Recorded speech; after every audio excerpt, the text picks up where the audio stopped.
Nu har jeg endelig fundet det stik, som jeg skal bruge til at kunne overføre den video til jer, som jeg har lovet at lave. Så det vil jeg gøre nu. Jeg vil starte med at lægge en makeup, som man kan tage på til hverdag, hvis man er lidt frisk i det. Og ellers så kan man bruge den, når man skal ud i byen. Jeg starter med at lige at lægge en hurtig foundation, fordi at mange har faktisk skrevet til mig ind på Facebook, hvad gør du for at holde din hud så flot, som den er? Og ved du hvad, den her er tricket. Fordi, som I kan se, har jeg ikke særlig flot hud. Men det kan man heldigvis dække med en god makeup.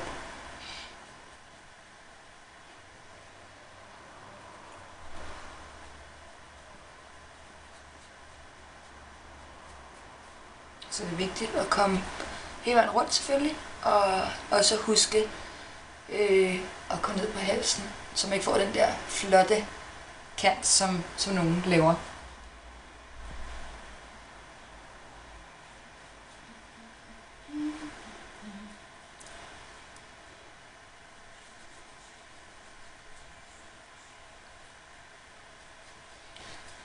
Det er selvfølgelig også vigtigt, at I finder den nuance, som passer til jeres hud. Så man ikke får en alt for lys på, eller en alt for mørk på. Fordi så ser det også helt åndssvagt ud. Og det kan I gøre ved at simpelthen bare gå ned i Matas eller et eller andet, og prøve nogle forskellige foundations af ovenpå din hånd her. Fordi det er den hudtype, der rammer ansigtshudtype bedst muligt. Så jeg har allerede en del ellers. Så tager jeg lige en lys pudder på. Og det er nemlig rigtig, rigtig vigtigt igen, ikke at tage en for mørk pudder, så man ser helt fake ud.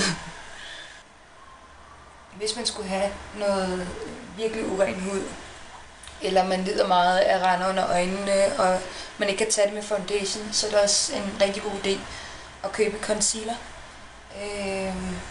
så man smører under øjnene, inden man tager foundation på. Så får man dækket det bedst muligt, og får et bedre slutresultat.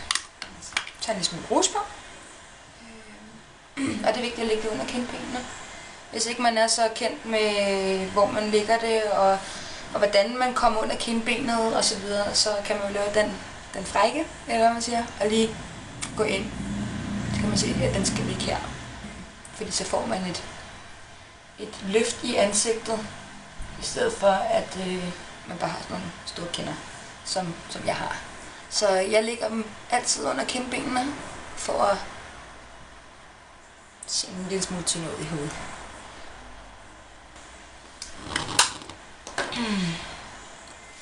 Og jeg har fucket min bryn fuldstændig op, da jeg var teenager, så jeg bliver desværre nødt til at tegne den op med en brynpind. Og det kan man også gøre, hvis det er, at man ikke har så mange bryn. Og man har nogle pletter imellem, så kan man også udfylde med en brynpensel, som gør, at man får et helt bryn, eller man siger.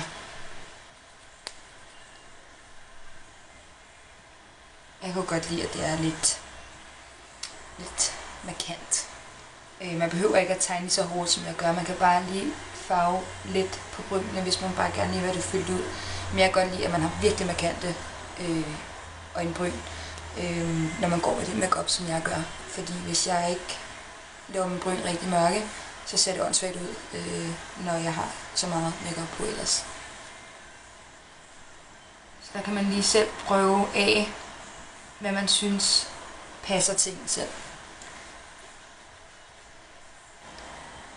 Det, der er vigtigt, når du tegner din bryn, eller skal have dem plukket, det er, at du har en rigtig form i forhold til dit øje. Og hvordan finder man det? Det kan man rigtig hurtigt gøre ved at tage en tynd pensel, eller en blyant, eller et eller andet, og så tage op her. Her skal dit bryn starte, så helt sådan skråt igennem din iris. Der skal knækket være, og helt der skal den slutte. Så der kan man hurtigt finde ud af, hvordan man skal lægge make-up'en, hvis ikke man selv har brynene, eller hvordan man skal plukke dem. Det er lige sådan en lille huskeregel, kan man sige. Fordi når brynet har den form, så får du også åbnet dit øje meget mere. Det ser bare pænere ud. Så rækker jeg lige efter og flader ud, når man siger, med den pensel, bryn, børste, whatever, der er hjemme, for lige at få dem helt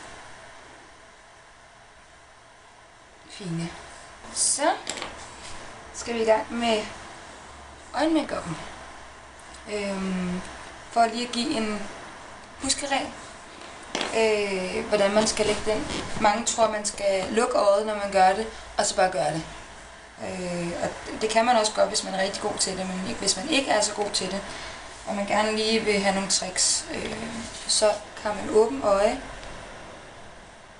og så laver man en lille prik, imens du åbner øje.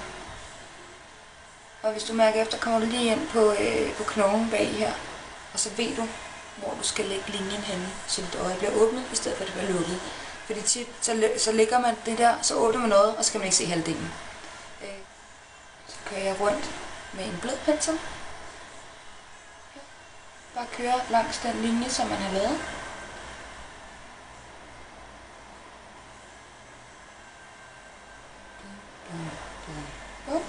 Jeg er nået at lave det ene øje, og man gør det samme over på det andet øje. Lige lægger op over ved knoglen, så man ved, hvor man skal køre den. Og så tager jeg en blød pensel og får mig rundt.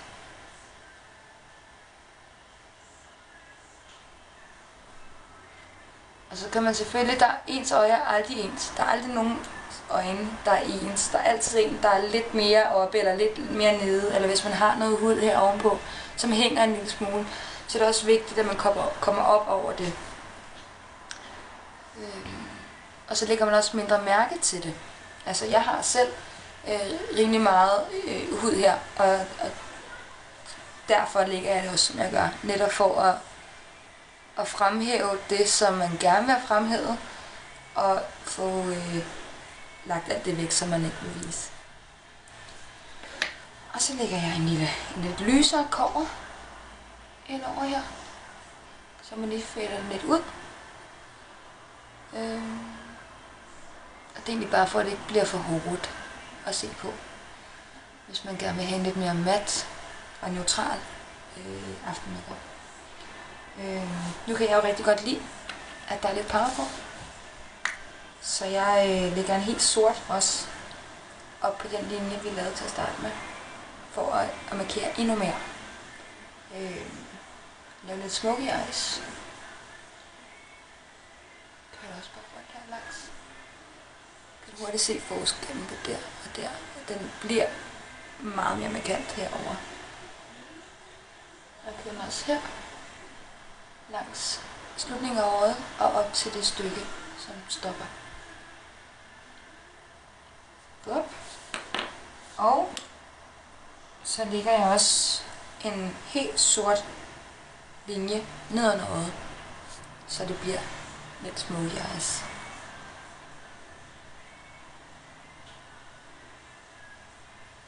Og der kører jeg også den sorte makeup fra slutningen af øjet og ud til slutningen af din øjenmakeup, så man samler både det, der er over øjet, og så den streg, jeg laver her under øjet. Og med denne her slags makeup, der vil man kunne lave det i så mange nuancer. Lige hvad man har lyst til, hvis man godt kan lide at gå med en masse farver. Og det kan jeg godt.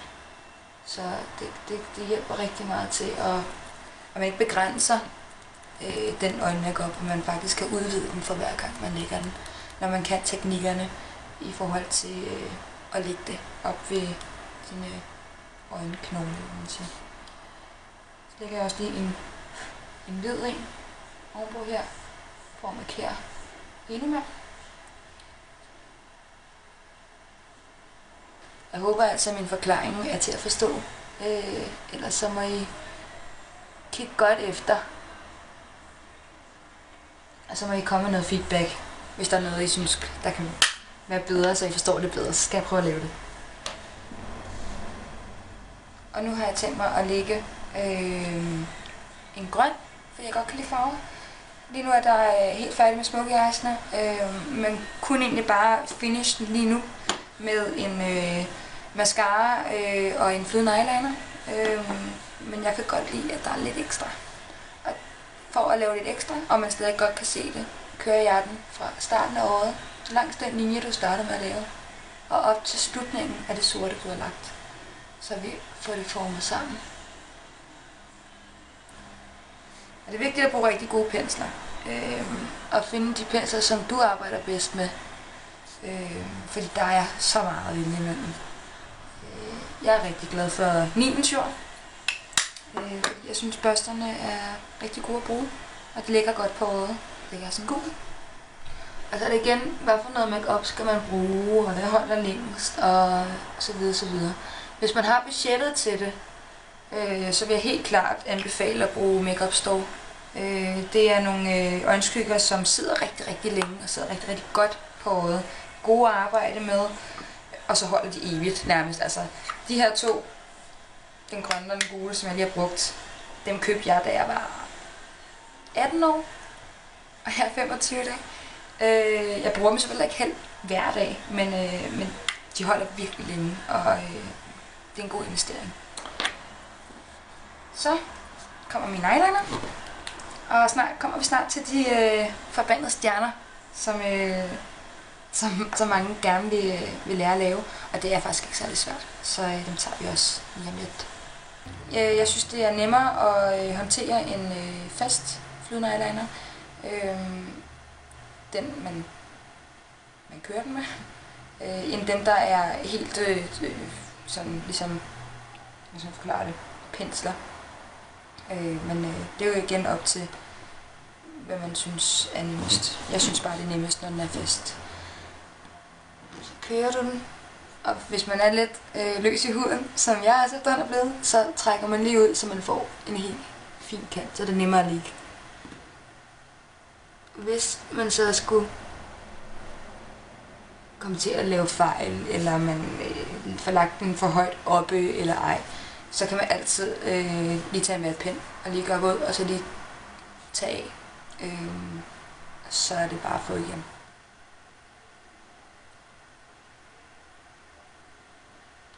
Og den kører egentlig også langs ud med slut make-up'en, som vi har lagt det før. Samme kant, du lægger den ud til, hvis du gerne vil have den flydende eyeliner så langt ud, som jeg laver den. Så laver du den også ud til der. Og så kommer vi til stjernerne. Der er mange, der har skrevet til mig, om jeg bruger skabeloner, eller sådan nogle, man dypper ned i sort, og så bare prikker på, men det gør jeg ikke. Og selvom jeg har lavet mine stjerner i mange, mange år nu efterhånden, så kan jeg stadig lave fejl. Altså, det kan godt være, at den ikke bliver helt lige, eller så kan man altid lige rette af, og hvis den bliver helt forfærdelig, så fjerner man den bare lige med en vatpind, og så prøver man igen, indtil man har den. Men jeg kan prøve at vise jer, hvordan jeg gør.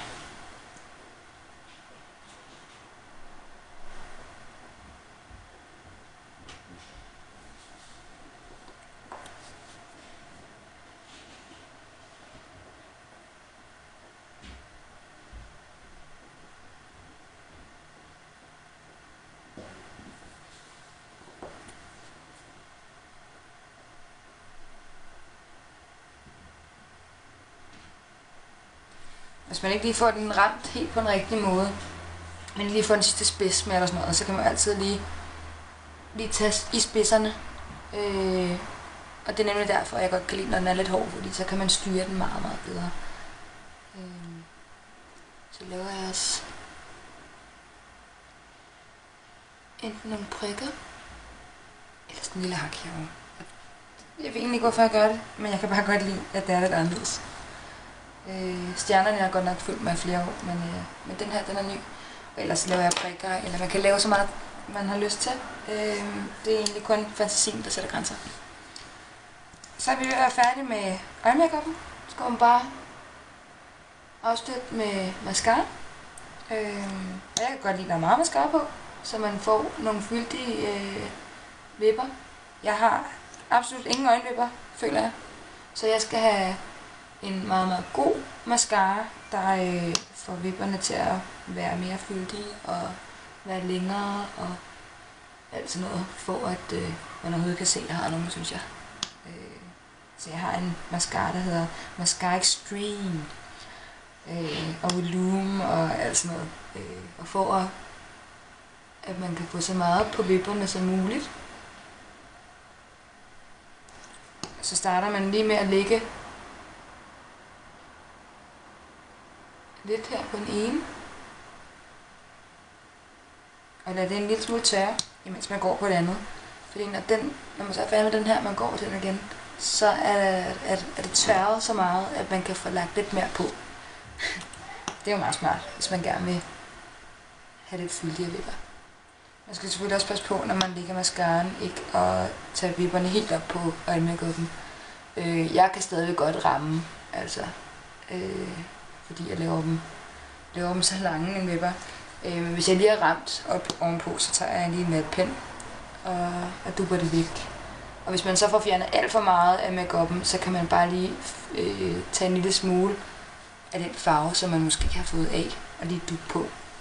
Så det er klart. Skal man også huske den, der er nedenunder, så man får åbnet øjet endnu mere. Og det er jo det, hele den her makeup går ud på. Det er at åbne øjet så meget som muligt. Fast eyeliner på. Godt. Så har jeg lige ramt her. Nej, jeg kan også lade fejl. Sådan det. Så må man lige rette efter, så man er tilfreds. Men det var egentlig øjenmakeupen. Jeg skal nok få lagt noget mere op, og nogle andre farver og andre teknikker en anden dag. Men nu vil jeg slutte herfra, og så vil jeg lægge